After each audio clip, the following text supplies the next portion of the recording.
पाहत आहात आपल्या हक्काचं चॅनल, आपली बातमी, आपलं चॅनल वन भारत। निर्माणधीन असलेल्या इमारतीच्या बांधकाम साहित्याच्या दबावामुळे इमारतीची संरक्षक भिंत कोसळून अनेक टू व्हीलर आणि काही चारचाकी गाड्यांचे नुकसान झाले आहे।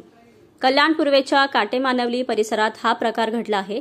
तर या संदर्भात संबंधित बांधकाम व्यावसायिकाला सोसायटीकडून वारंवार पत्रव्यवहारही करण्यात आल्याची माहिती मिळत आहे। कल्याण पूर्वेच्या काटेमानवली परिसरात योगेश्वर टॉवर नावाची सोसायटी आहे। या सोसायटीला लागूनच गेल्या काही महिन्यांपासून नव्या इमारतीचे बांधकाम केले जात आहे। त्यामुळे या ठिकाणी सतत रेती, खडी आदी बांधकाम साहित्य मोठ्या प्रमाणात उतरवले जात आहे। मात्र त्यांच्याकडून अद्याप या ठिकाणी कोणतीही भिंत बांधण्यात आली नसल्याने हे बांधकाम साहित्य शेजारील योगेश्वर टॉवरच्या संरक्षक भिंतीला लागून टाकले जात असल्याची माहिती सोसायटीकडून देण्यात आली। तसेच या बांधकाम साहित्यामुळे संरक्षक भिंतीवर मोठा दबाव येऊन भिंतीला धोका निर्माण होऊन एखादी दुर्घटना घडू शकते अशी भीती सोसायटीने व्यक्त करत त्या संदर्भात संबंधित बांधकाम व्यावसायिकाकडे पत्रव्यवहारही केला होता। मात्र त्याकडे दुर्लक्ष झाल्याचे आजच्या या घटनेवरून सिद्ध होत असल्याचे सोसायटीकडून सांगण्यात आले। दरम्यान योगेश्वर सोसायटीची ही भली मोठी भिंत कोसळून त्यामुळे अनेक टू व्हीलर आणि काही चारचाकी वाहनांचेही नुकसान असले। दरम्यान योगेश्वर सोसायटीची ही भली मोठी भिंत कोसळून त्यामुळे अनेक टू व्हीलर आणि काही चारचाकी वाहनांचेही नुकसान झाले असल्याने रहिवाशांनी संताप व्यक्त केला आहे। तसेच या बांधकाम व्यावसायिकाविरोधात पोलीस ठाण्यात तक्रार दाखल करण्यात आली असून झालेल्या नुकसानाची भरपाई लवकर न दिल्यास तीव्र आंदोलन भिंत पुनालिंग रोड काटेमानवली नाका योगेश्वर टॉवर या सोसायटीची भिंत आज रात्री 1:30 वाजता बिल्डरनी भराव केला आणि खडी आणि दगडाचा भुस्सा टाकला।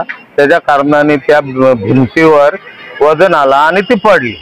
त्याच्या 2 दिवस अगोदर आम्ही स्वतःही त्याला बोलवलं होतं आणि त्याला समजावून सांगितलं होतं की ही दिवाल पडणार, तुमच्या कामामुळे पडायला आणि तिला किड्या गेलेल्या आहेत।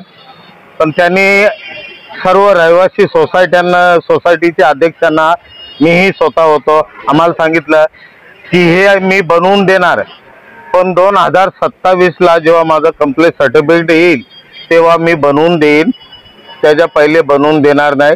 आणि जर तसं काही झालं तर जबाबदार मी आहे, हे त्यांनी स्वतःही कबूल केलं होतं। आणि आज आम्ही त्याला बोलवलेलं आहे, त्याचं म्हणणं आहे मी बनवून देतो आहे। जर त्यांनी बनवून दिलं तर सोसायटीच्या लोकांचं काहीही त्याच्यात अडथळा नाही।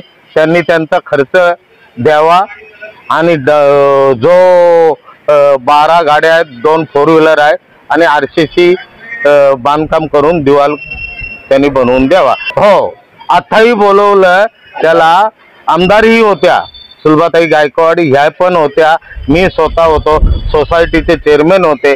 पण त्याचा म्हणणे माझी काही गलती नाही, पण आपण स्वतःही पत्रकार आहेत, हे स्वतः पाहणी बघा, त्याची खडी अजून इथे आलेली आहे। आणि हे जर असं मूलभूतपणे तो करत असेल, घमेट असेल, तर त्याचेही सोसायटीचे लोक आणि सोसायटीच्या पाठीमागे मी खंबीरपणे उभा आहे। त्यांनी जर ताबडतोब नाही केलं तर आम्ही या 2-4 दिवसात आंदोलन सुद्धा रोड आंदोलन करणार। आमची भिंत पहिल्यापासून आहे, तर बाजूला जे कन्स्ट्रक्शन कंपनीचं काम चालू आहे त्यांनी एवढा भराव केला आहे आणि हे भरावमुळे आमची भिंत पडली। काल रात्री 2 वाजता रात्री पडली। आम्ही त्याला वारंवार 2-3 वेळा, आमचे कॉर्पोरेटर साहेब राजाराम पण होते, राजाराम पावसासमोर आम्ही त्याच्याशी बोलणी केली। तो बोलतो मी वरच्या तुमचे लोड कमी करून देतोय आणि 2 वर्षानंतर तुमची भिंत बांधून देणार। आता 2 वर्षात कुठे वाट बघा की त्याला, तेवढ्यात काल ती भिंत रात्री पडली। हे गाड्याचे एवढा नुकसान झालं आहे सर्व।